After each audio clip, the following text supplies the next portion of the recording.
Today we would be learning the history of town planning in India from pre-independence till date. This would cover the various commissions which were formed, the various acts which were formulated, and the various authorities, for example, improvement trusts, corporations, development authorities, and also the various reforms which have been undertaken over this period of time till date. Now, the first significant effort in town planning was formation of the sanitary commissions.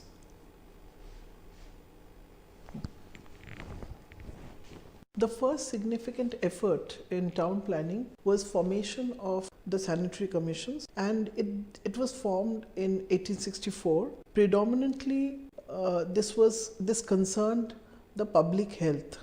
It was formed because to improve the hygiene and military hygiene, and later it became the State Department of Public Engineering and Health.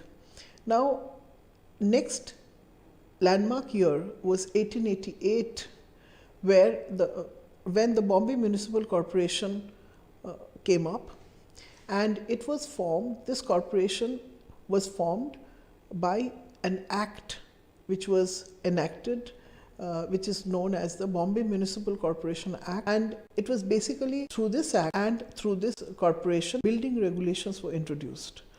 Now, after the municipal corporation, the Land Acquisition Act was enacted in 1894, which was basically tried to enable the process of land acquisition for public purposes. After 1894, in 1898, the Bombay Improvement Trust was formed. Now, Bombay Improvement Trust was formed due to the dreaded plague in 1896, which destroyed the city, and under Bombay Act of 1896, town improvement schemes, town expansion schemes, and provision of essential services and amenities became a part of this act. In 1903 and 1911, two other improvement trusts came up. That is one in Mysore, that is Mysore Improvement Trust of 1903, and Calcutta Improvement Trust of 1911. Then we come to 1915, when Bombay Town Planning Provincial Act came up, which spoke about a land use plan needs to be prepared within city limit, and that was possible only if the municipal corporation willed or municipal corporation was ready to make the land use plan. In 1937, Delhi Improvement Trust was formed to counter the overcrowding that was happening in the national capital. In 1957, Delhi Development Authority was developed. In 1915, another important event happened. Patrick Geddes, a Scottish geographer, he came to India and he gave certain, or his ideas were that the improvement trusts were basically who were doing piecemeal development, who were looking at specific areas, specific projects, to counter this and to have an overall planning or overall development of areas. Patrick Geddes said that research and surveys need to be done, and the entire development has to be taken up as an integrated development, and it can be done, and he recommended implementable town planning schemes through participation and regional framework. Then from 1917 to 1920, master plans were developed. Now, master plans are the legal document which are basically developed based on some act, and therefore it's a legal mandate for guiding development of any city. And as we can see, from 1917 to 1920, through various state town planning legislation. Why state? Because land is a state subject, and therefore state town planning legislations have to be formulated, and under this master plans are made. In 1939, Otto Königsberger, a German architect, planner, he worked on the master plans of new towns, and basically he worked on the master plan of Bhubaneswar, and which was a greenfield development. In 1946, J.W. Bhore committee spoke about the creation of the Ministry of Housing and Town Planning in every province, and this committee said that there has to be well-equipped provincial directorates of town planning. There has to be an appointment of an expert in the Central Ministry of Health to advise on and scrutinize town planning schemes, seeking financial support from the centre, and creation of improvement trusts in all large cities. Then came our independence, and the independence in 1947 revealed the limitations of town planning, the shortage of professionals, non-existence of comprehensive town planning legislation in almost all states, and lack of organization of town planning department. Just after independence, from 1948 to 1951, Indian Ministry of Health in India worked on resettling those people displaced by partition under Director of Housing, who was Otto Königsberger. And then in 1950, Planning Commission was formulated by the then Prime Minister Pandit Jawaharlal Nehru, and 5-year plans were brought out at regular intervals with different focus areas. From 1949 to 1960, various new towns were developed. Chandigarh was developed in 1949, planned by Albert Mayer and known by the famous architect, that is Le Corbusier. And Gandhinagar, the capital of Gujarat, was in 1960 came up, and it was planned by H.K. Mewada. Then new industrial township came up in Faridabad. In 1951, Institute of Town Planners India was created. In 1960, Model Town and Country Planning Act was formulated by the Town and Country Planning Organization to deal with the subject of planning. In 1985, the Model Regional and Town Planning and Development Law was revised, that is 25 years from 1960. It was revised to enact a comprehensive urban and regional planning legislation in all the states and UTs. Based on this, many states enacted their Town and Country Act. In 1988, the National Commission on Urbanization was formed by the then Prime Minister Rajiv Gandhi to examine the whole gamut of urbanization and facilitate the formulation of policy which could guide the development.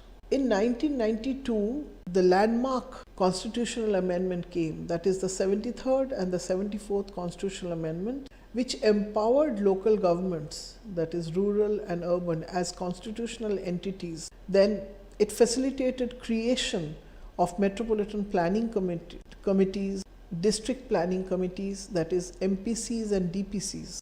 In 1996, guidelines came up for cities, that is Urban Development Plan Formulation and Implementation Guidelines, that is UDPFI. Guidelines were prepared in consonance. In 2005, another important reform came, that was Jawaharlal Nehru National Urban Renewal Mission.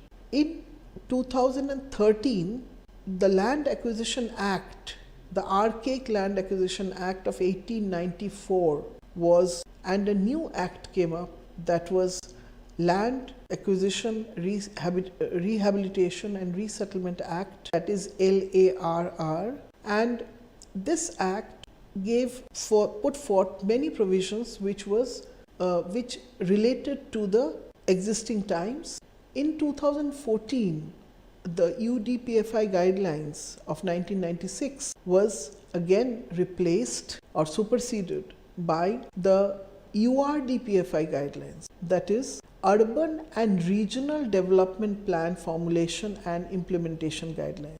The latest reforms came up in 2015, which was the Smart Cities Mission. It was a large-scale change from urban renewal and retrofitting program by the Government of India, with the mission to develop 100 cities across the country to make them citizen friendly, sustainable, livable. So the Smart Cities Mission came up along with Amrut and Hriday, and all these missions, schemes, acts would be dealt with in details in the forthcoming modules. Then in 2016 came the Real Estate Regulation and Development Act, that is RERA, which was an act to establish the Real Estate Regulatory Authority for regulation and promotion of the real estate sector. And in 2018, the latest initiative that was taken up by the Government of India was Local Area Planning, or LAP, and Town Planning Scheme, mainly with the understanding that planning has to be not only a top-down approach, but also has to be participatory, has to be a bottoms-up approach. So it has to start from ward level. So because cities are heterogeneous, diverse, and therefore in order to capture the diversity, heterogeneity of the cities, every ward, and in order to have it to become participatory, so therefore, or to have citizens engagement, local area planning and town planning schemes were launched by Ministry of Housing and Urban Affairs for 25 smart cities in the country. As I was stating earlier, that 5-year plans were formulated for the entire country post-independence, and Planning Commission was responsible for that. So we have our the intent of these 5-year plans were to guide the development of the country in various sectors, from agriculture to industrial to economic development and to urban development. So let us understand how it all went about. From 1951 to 1956, the first 5-year plan, that was the time period, and it was basically, the focus was on agriculture development of the country, and there was launching of the community development movement. Then came the second 5-year plan from 1956 to 1961 was the period, and it focused on the industrial development of the country, and the concept of Panchayati Raj evolved at this point of time. The third 5-year plan, with a time period from 1961 to 1966, spoke about making the economy independent and to reach self-active position of takeoff, and therefore extensive land reform measures were undertaken at this point of time. The fourth 5-year plan from 1969 to 1974 focused on growth with stability and progressive achievement of self-reliance. Environmental improvement of urban slums was also focused on, and HUDCO was established, that is Housing and Urban Development Corporation. The fifth 5-year plan, the priority was given to agriculture, followed by industry and then mines. The emphasis was on fulfilling minimum needs, and the time period the years was from 1974 to 79. The sixth 5-year plan from 1980 to 1985 focused on poverty eradication and technological self-reliance, and poverty alleviation programs started at this point of time, and integrated rural development programs, that is IRDP, was universalized. The seventh 5-year plan was very significant in terms of urban development, because at this point of time, with this plan, urban development got a fillip, it got the focus, and in the seventh 5-year plan, which was from 1985 to 1990, included the establishment of the self-sufficient economy and opportunities for productive employment. And Indira Awas Yojana started for provision of housing to SC and ST population. The eighth 5-year plan from 1992 to 1997 focused on the development of human resources, that is employment, education and public health. And at this point of time, the 73rd and 74th constitutional amendments were made. The ninth 5-year plan focused on growth with justice and equity. It also focused on development and upgradation of infrastructure and services, and the time period was 1997 to 2002. The 10th 5-year plan from 2002 to 2007 aimed to double the per capita income of the country in the next 10 years, and various reforms, that is Jawaharlal Nehru Urban Renewal Mission, that is JNURM, PURA, that is providing urban amenities in rural areas, came up at this point of time. The 11th and the 12th five-year plans, which started from 2007 to 2012 and 2012 to 2017 respectively, spoke about inclusive growth. The 11th five-year plan focused on inclusive growth and also had various